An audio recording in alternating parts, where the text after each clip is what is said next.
Selon les informations obtenues par ICI Beyrouth, la réunion tenue cette semaine entre le Fonds monétaire international et le Premier ministre Nawaf Salam a été marquée par une position particulièrement ferme du fonds sur l'ensemble du dossier financier libanais.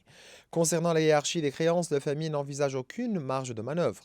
Il exige une réévaluation complète des actifs de la Banque du Liban, estimant que l'analyse actuelle des anomalies manque de fiabilité.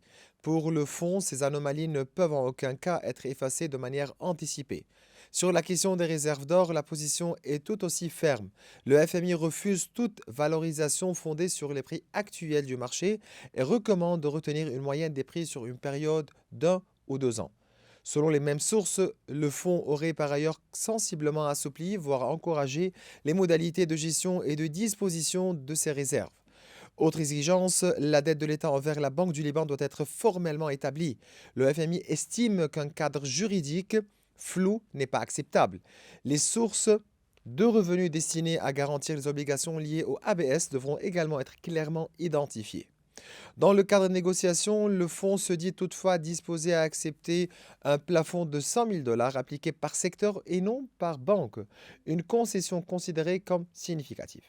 Le gouvernement libanais disposerait désormais d'un délai de 2 mois pour finaliser l'ensemble de ces éléments en vue d'un examen par le Conseil des gouverneurs du FMI dès le mois de mai.